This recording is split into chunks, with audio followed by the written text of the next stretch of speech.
Hoje a gente vai conversar com o Dr. Carlos Assef. Como vai? Seja bem-vindo. Prazer todo meu. Obrigado. Sobre ATM. Aí as pessoas falam, mas o que é ATM? ATM é uma sigla, né, que significa articulação temporomandibular. Sabe aquela dor, gente, que às vezes a gente sente aqui ao acordar? Ou dores de cabeça, dores Exato. aqui nessa região. Reflexos em pescoço. Isso tudo pode ser um sinal de estresse ou de outros problemas na boca, Isso, né? é a associação do estresse, né? Onde você inconscientemente, muitas vezes à noite, vai jogar uma tensão nas estruturas dentais.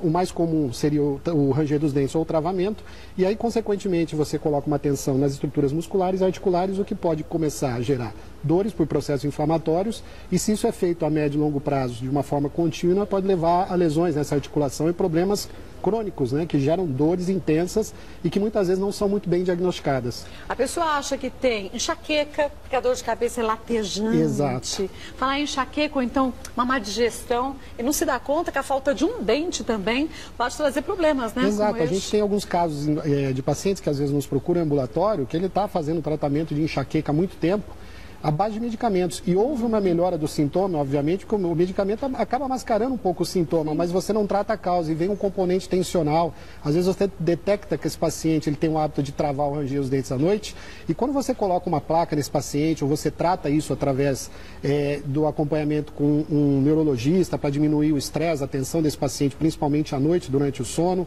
que está relacionado também a distúrbios do sono, você resolve o problema da dor por completo. Ou então, gente, sabe aquele zumbido ou aquele ouvido que parece estar tampadinho? Também pode ser sinal que você tem problema de um reflexo da inflamação da assim, ATM. né? Aham. Os sintomas mais comuns são as dores de cabeça, né? Tá. Principalmente região frontal e temporal, que nós vemos aqui. As dores de ouvido, sensação do ouvido tampado, como se tivesse entrado água ou descido a serra, aquela sensação de pressão. E às vezes a gente acha que pode ser uma sinusite. Exato, é muitas vezes confundido também, inclusive dor na região, né, de seio maxilar, que é muito comum essa sensação. As sensações de incômodo, né, ou estalido, são aqueles barulhos ou estalos que começam inicialmente como um pequeno estalo e podem aumentar, em alguns casos ter até obstrução mecânica de travamentos, né, a mastigação, a abertura de boca mais intensa, que são os ruídos, né, e desvio e abertura, alguma coisa assim que esteja associada a lesões intraarticulares. A falta de um dente, por exemplo, pode trazer problemas como este, quer dizer, ou já que a gente tem um problema num dente, a gente começa a mastigar mais do outro lado e força esse maxilar? Exato. A tua pergunta é muito boa, a colocação pelo seguinte: se você tem ausência de dentes, você vai ter uma descompensação da distribuição de carga de força. É a mesma coisa que uma mordida errada. Quando a gente indica o tratamento ortodôntico para um paciente, não é só por uma questão estética, principalmente por uma questão funcional. Para que você tenha o encaixe dos dentes de uma forma nivelada e igualada. Se você tem alterações que fazem com que você tenha uma distribuição de força errada, isso vai alterar posicionamento de articulação e de músculos e vai causar dores. A gente tem até aqui para você em casa entender bem o que a gente está dizendo, olha, alguns posicionamentos bem diferentes. Exato. Inclusive, nós temos aqui uma situação de laterognatismo, Olha que são isso. deformidades de crescimento. Isso é muito comum em pacientes que têm alterações funcionais ou ocorreu algum trauma onde ele pode ter tido uma fratura na infância ou adolescência. Os retrognatismos, que são aqueles pacientes que têm aquele queixo para trás, bem característico, trás, né? de Noel Rosa, às vezes. A gente costuma ter um comparativo que é uma situação bem característica. São pacientes que desenvolvem roncoapneia, têm uma predisposição a esse distúrbio também. E os pacientes prognatas, que são os pacientes que têm a mandíbula avantajada. Fica para frente, o maxilar Exato, uma inferior, situação, né? só simulando aqui, onde você tem mais ou menos isso. Uma mordida cruzada por uma alteração de crescimento acentuado de mandíbula e déficit de crescimento de maxila. Agora imagine você de casa, a dor que isso pode causar, já que você está com a articulação, no lugar errado. Exatamente. Você causa um mau posicionamento, você força as estruturas, você desequilibra os músculos que estão relacionados a isso, e aí envolve a musculatura postural também, né, de pescoço, ombro, por isso as dores reflexas. Acaba repuxando, né? Exatamente. E outra, em casos mais severos, eu ouvi dizer, e aí o doutor Carlos vai poder dizer se é uma verdade, que literalmente o maxilar pode cair. Seria Ele a luxação solta, né? da mandíbula. Quando você tem um comprometimento muito acentuado das estruturas internas de ligamento e disco, você pode ter a chamada luxação, que é exatamente o desencaixe.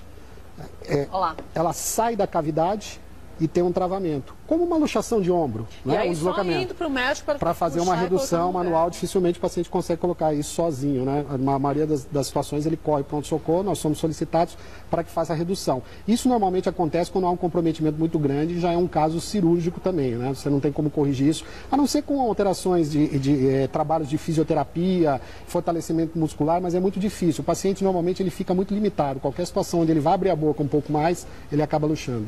Até para você perceber se você tem esse problema, pergunta para o seu dentista, mas coloca a mão aqui, ó, e tenta abrir a boca. Vai, track. O meu faz, porque eu tenho. Precisamos tratar. Eu estou tratando.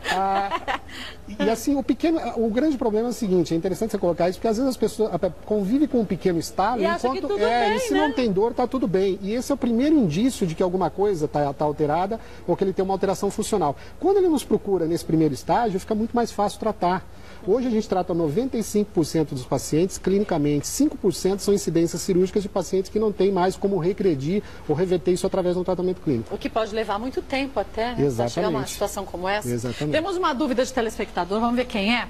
Vilma de Perdizes, quem sofre de ATM pode ter a qualidade do sono alterada? Volte o Dr. Carlos Zassef responde pra gente. É claro que você pode fazer suas perguntas. mulheres@tvgazeta.com.br. Olá. Voltando ao Dr. Carlos Zassef, vamos relembrar a pergunta. Ó. Quem sofre de ATM pode ter a qualidade do sono alterada também, doutor? Sim, uma coisa está relacionada à outra. Normalmente o paciente que range os dentes ou trava a mordida, ele tem um componente emocional atrás disso, né? Que está relacionado à ansiedade. Nós costumamos dizer que os pacientes que têm distúrbio de ATM, ele tem um fator predisponente e o desencadeante. Predisposição é toda alteração funcional de mordida, que nós mostramos, uma mordida errada, ausência de dentes.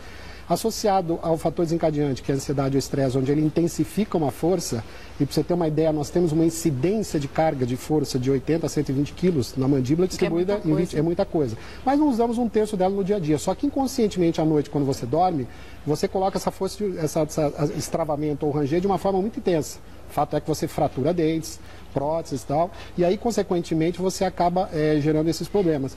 E, consequentemente, esses pacientes ele tem alteração de sono, ele tem um sono agitado durante a noite, ou acorda várias vezes. Né? É muito comum pacientes que rangem os dentes ou trava a mordida, isso é fato. Ele acorda ou no meio da noite ou logo de manhã, com dor de ouvido ou dor de cabeça. Agora, principalmente a dor de cabeça. Às vezes a gente ouve falar nesse ranger dos dentes, o tal bruxismo, e você fala assim, mas quem sofre com bruxismo fica com os dentes marcados, quebradinhos, mas às vezes você não range, você só aperta. Trava.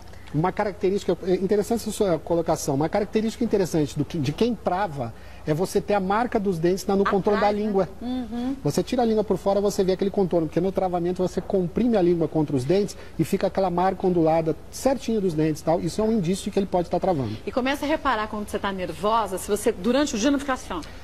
Que também é uma característica. Não é? Na frente do computador, dirigindo no trânsito, a pessoa se pega travando. Alguns pacientes eu pergunto, costuma acontecer isso, doutor? Eu estou no trânsito, às vezes a hora que eu me pego eu estou travando. Mas o problema é que quando você está em estado de vigília acordado, a intensidade é menor e você começa a perceber, você relaxa. À noite, você só vai acordar se você tiver um surto de dor intensa mesmo, que é o que acontece com alguns pacientes que acordam com dor de cabeça.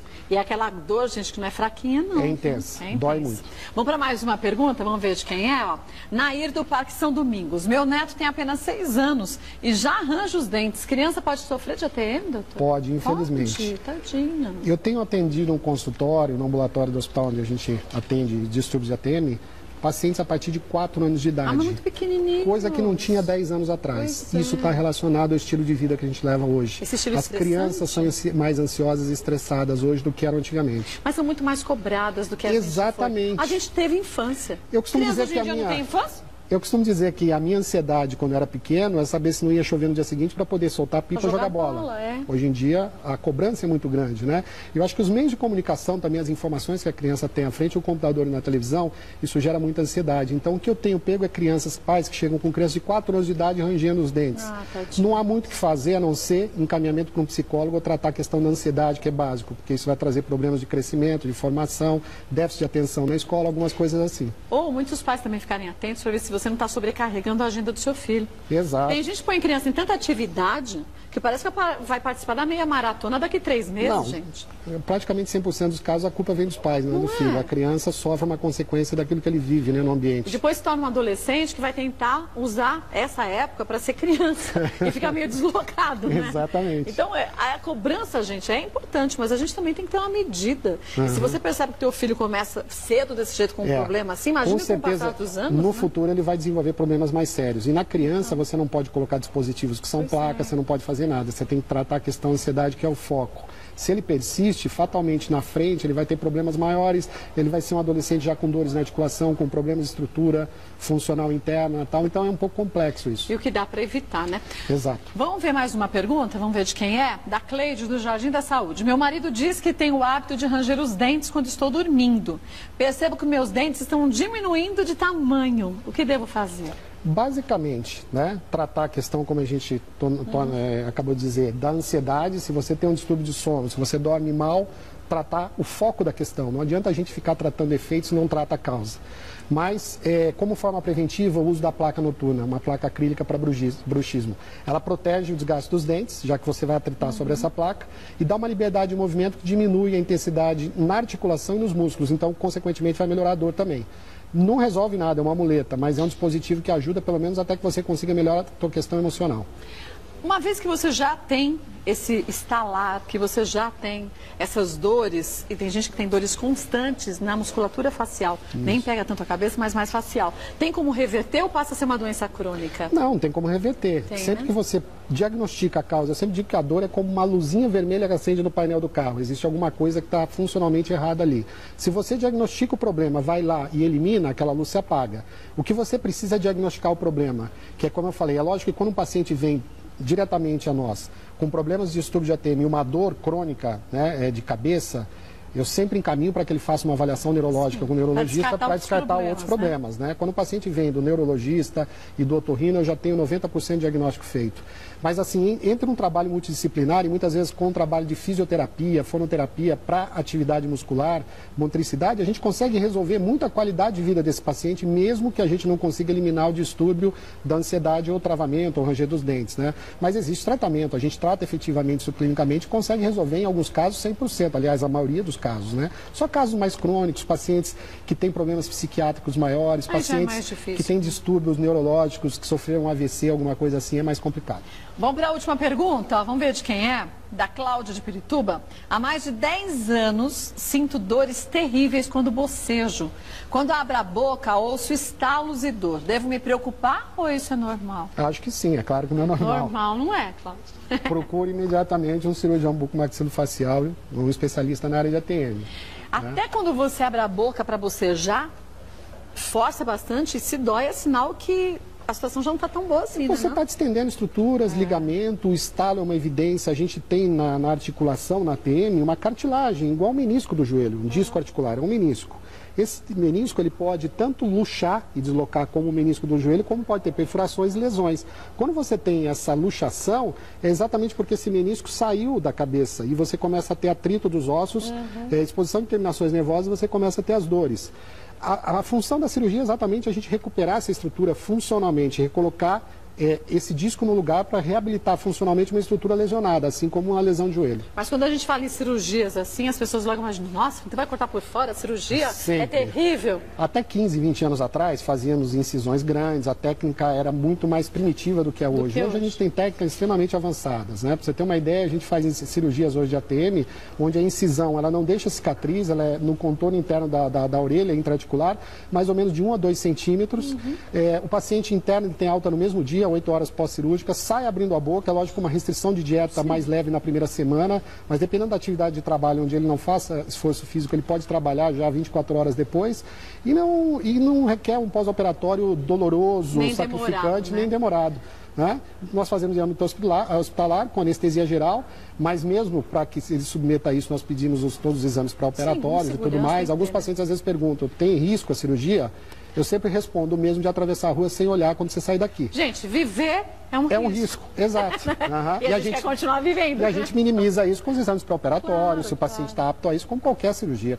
Olha, é importante que você vá receber direitinho o seu diagnóstico quanto antes, né? Vou passar para vocês todos os contatos do Dr. Carlos Assef. Você pode pegar através do site Clínica Assef, Assef é com 2 S e F mudo.com.br. Dr. Carlos Assef, que é especialista em cirurgia e traumatologia bucomaxilofacial. Volta mais vezes ao programa e a gente esclarece suas dúvidas. Obrigado, Kátia. Te agradeço. Prazer. Viu?